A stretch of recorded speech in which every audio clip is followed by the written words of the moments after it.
Hi guys. I'm going to be reading a little bit more of One and Only Ivan today. If you remember, so George and Julia figured out what Ivan was trying to do with all the paintings, and so they put they put the paintings together into a big billboard, right? And people are now flocking to uh, the big mall and the big top mall, and they're getting a lot of press. So a newspaper reporter came and took a picture. People are buying Ivan's paintings, and all of this, hopefully, he's hoping is going to help Ruby. All right. I have new names. People call me the ape artist, the primate Picasso. I have visitors from morning till night, and so does Ruby. But nothing's changed for her. Every day at 2, 4, and 7, Ruby plods through the sawdust with Snickers on her back. Every night she has bad dreams. Bob, I say after I've soothed Ruby to sleep with a story, my idea isn't working. Bob opens one eye. Be patient. I'm tired of being patient, I say. This evening, a man and woman come to interview Mac and also George and Julia. The man has a large and heavy camera perched on his shoulder. He films me as I make my pictures. He films Ruby in her cage, with her foot roped to the bolt in the floor. Mind if I look around, he asks. Mac waves a hand. Be my guest. While Mac and the woman talk, the cameraman walks through the mall. He pans his camera right and left, up and down. When his eyes fall on the claw stick, he stops. He trains his camera on the gleaming blade. Then he moves on. Mac turns on the TV. We are on the early news at 5 o'clock. Bob says, don't let it go to my head. There we all are. Mac, Ruby, me, George and Julia, the billboard, the mall, the ring, and the claw stick.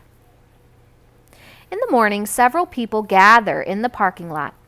They're carrying signs on sticks. The signs have words and pictures on them. One has a drawing of a gorilla cradling a baby elephant. I wish I could read.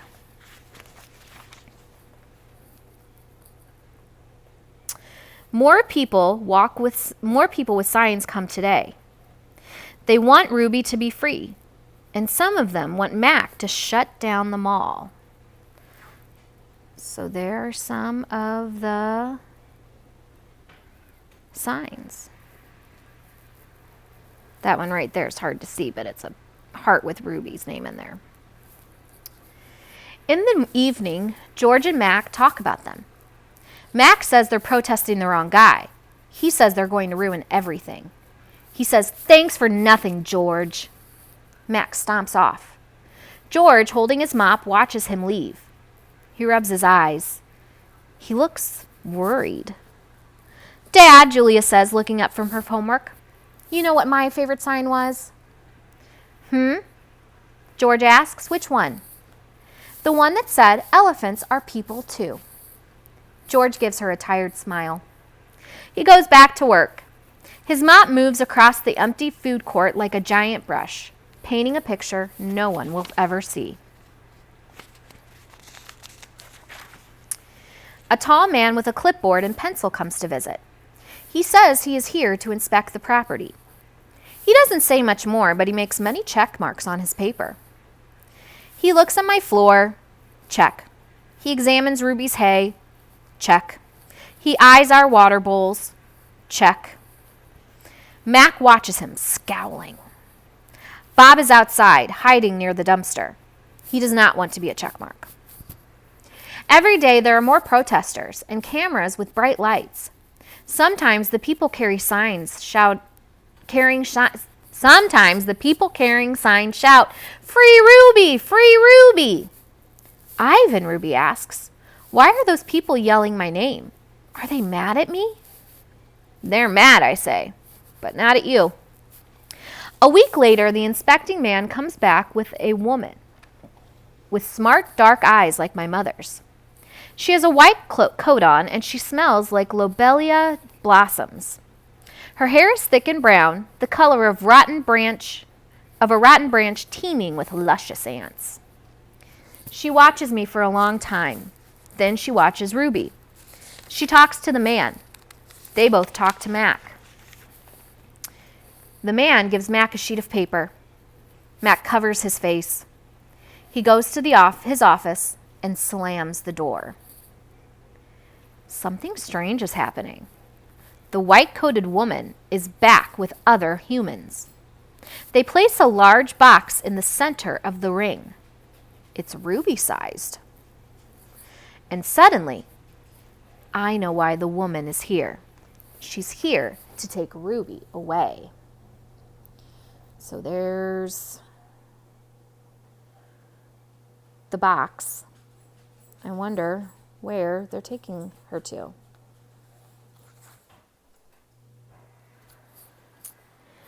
The woman leads Ruby to the box. She places an apple inside. "Good girl, Ruby," she says kindly. "Don't be afraid." Ruby inspects the box with her trunk. The woman makes a clicking sound with a little piece of metal she is holding in her hand. She gives Ruby a piece of carrot. Each time Ruby touches the box, she gets a click and a treat. "Why is she making that clicking noise?" I ask Bob. They do that to dogs all the time," Bob says. I can tell he doesn't approve. It's called clicker training. They want Ruby to associate the noise with the treat. When she does something they want, they make that noise. "Great job, Ruby," the woman says. "You're a quick study." After many clicks and carrots, she takes Ruby back to her cage. "Why is that lady giving me carrots when I touch the box?" Ruby asks me. "I think she wants you to go inside," I explain. "But there's nothing inside," Ruby says, "except an apple." "Inside that box," I say, "is the way out." Ruby tilts her head. I don't get it. See, the picture of the red giraffe on the box? I think the lady's from the zoo, Ruby. I think she's getting ready to take you there. I wait for Ruby to trumpet with joy, but instead, she just stares at the box in silence. "I'm not sure you understand. That box might be taking you to a place where there are other elephants," I say. "A place with more room, and humans who care about you." And even as I say these words, I remember with a shudder the last box I was in. "I don't want a zoo," Ruby says. "I want you and Bob and Julia. This is my home." "No, Ruby," I say. "This is your prison." All right, we're going to stop right there. We'll keep reading tomorrow. Bye.